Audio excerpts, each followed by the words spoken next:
Bismillahirrahmanirrahim.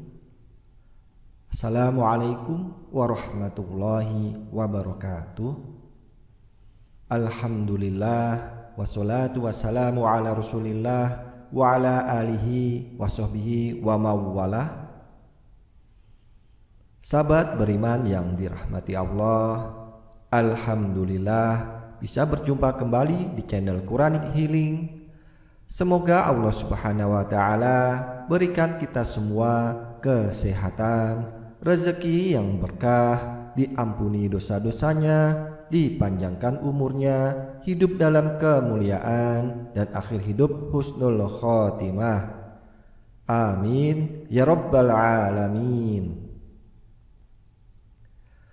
Sahabat beriman yang dimuliakan Allah, Nabi Shallallahu Alaihi Wasallam menyebut Ya Hayyu Ya Qayyum sebagai Ismullah Al-Adham, yaitu nama Allah yang paling agung. Ya Hayyu Ya Qayyum artinya yang maha hidup, yang berdiri sendiri. Nabi Shallallahu Alaihi Wasallam menyebut Ismullah Al-Adham sebagai pengantar kemujaraban doa. Dengan menyebut nama ini, doa dan permohonan hamba menjadi lebih berpeluang untuk dikabulkan Allah Subhanahu wa Ta'ala. Ada cara mengamalkan Ya Hayyu Ya Qayyum untuk meraih doa lebih mustajab, yaitu mengikuti tata cara adab berdoa sesuai ajaran Rasulullah Sallallahu Alaihi Wasallam. Pertama, meminta kepada Allah Subhanahu wa Ta'ala dengan menengadahkan telapak tangan.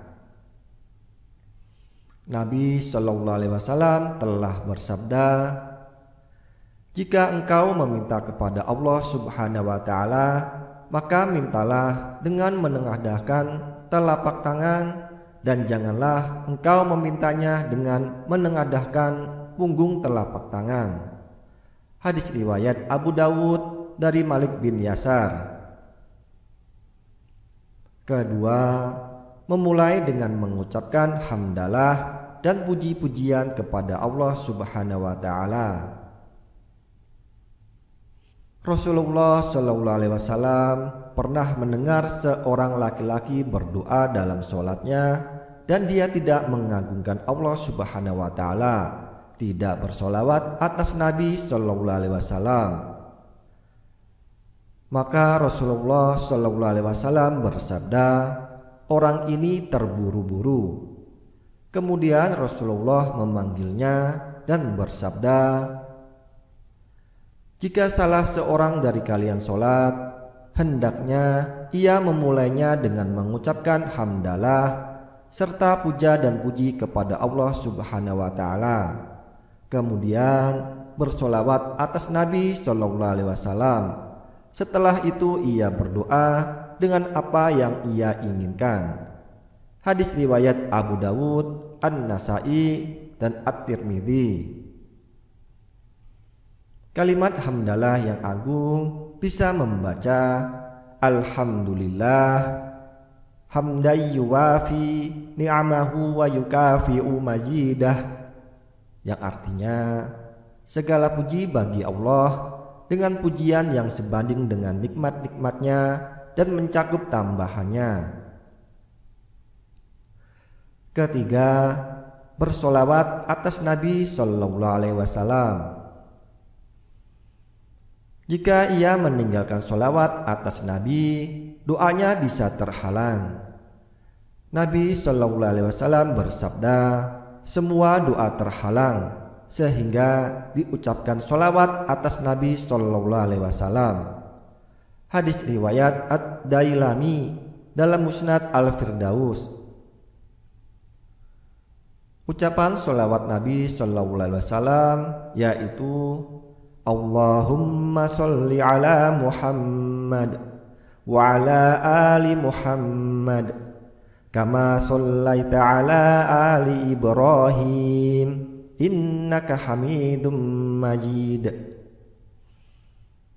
yang artinya, ya Allah, berilah sholawat kepada Muhammad dan kerabatnya, karena engkau memberi sholawat kepada kerabat Ibrahim. Sesungguhnya engkau maha terpuji lagi maha mulia. Atau dengan bacaan sholawat lainnya yang sesuai dalil dan sunnah. Keempat, istighfar dan bertaubat. Rasulullah SAW bersabda, barang siapa memperbanyak istighfar, niscaya Allah memberikan jalan keluar bagi setiap kesedihannya, kelapangan untuk setiap kesempitannya, dan rezeki dari arah yang tidak disangka-sangka. Hadis riwayat Ahmad dari Ibnu Abbas. Contoh bacaan istighfar: Astaghfirullahaladzim alladzi la ilaha illa huwal hayyul qayyum wa atubu ilaih. Yang artinya, aku memohon ampun kepada Allah, zat yang tidak ada sesembahan kecuali Dia, yang maha hidup lagi maha berdiri sendiri, dan aku bertaubat kepadanya. Hadis riwayat Tirmidzi. Kelima, menghadirkan hati dalam berdoa. Seorang hamba hendaklah menghadirkan hati, memusatkan pikiran, mentadaburi doa yang ia ucapkan, serta menampakkan kebutuhan dan ketergantungannya kepada Allah. Janganlah ia berdoa dengan lisannya, namun hatinya entah kemana, karena doa tidak akan dikabulkan dengan cara seperti itu. Rasulullah SAW bersabda, berdoalah kepada Allah Subhanahu wa Ta'ala sementara kalian yakin doa kalian dikabulkan. Ketahuilah, sesungguhnya Allah tidak akan mengabulkan doa dari hati yang lalai dan lengah. Hadis riwayat At-Tirmidzi dan Al-Hakim dari Abu Hurairah. Keenam, bertawasul dengan nama dan sifat-sifat Allah, Ya Hayyu, Ya Qayyum. Dari Anas, ia pernah bersama Rasulullah SAW yang dalam keadaan duduk. Lantas ada seseorang yang sholat, kemudian ia berdoa, Allahumma inni as'aluka bi anna lakal hamd la ilaha illa ant al-mannan badi'us samawati wal ard ya dzal jalali wal ikram ya hayyu ya qayyum.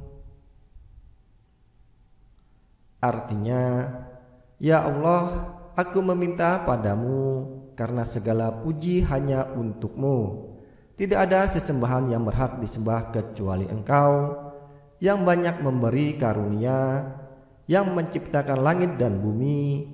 Wahai Allah yang maha mulia dan penuh kemuliaan, yang maha hidup yang berdiri sendiri, tidak bergantung pada makhluknya. Kemudian Nabi SAW bersabda, sungguh ia telah berdoa pada Allah dengan nama yang agung, di mana siapa yang berdoa dengan nama tersebut maka akan diijabahi, dan jika diminta dengan nama tersebut maka Allah akan beri. Hadis riwayat Abu Dawud dan An-Nasai. Bacalah secara lengkap bacaan Ismullah Al-A'zam tersebut sebagai kemujaraban doa semakin mustajab. Ketujuh, mencari waktu-waktu yang mustajab dan tempat-tempat yang utama. Di antara waktu-waktu yang utama dan mustajab adalah waktu antara adzan dan iqamah, di dalam sholat, setelah selesai mengerjakan sholat-sholat fardu, ketika berbuka puasa, di bagian akhir malam, dan sesaat pada hari Jumat, dan hari-hari di bulan Ramadan, 10 hari pertama bulan Dzulhijjah, pada hari Arafah, pada waktu mengerjakan haji di sisi Ka'bah. Itulah cara mengamalkan Ya Hayyu Ya Qayyum untuk meraih doa lebih mustajab dengan mengikuti tata cara adab berdoa sesuai ajaran Rasulullah SAW. Terima kasih, itu saja yang bisa disampaikan.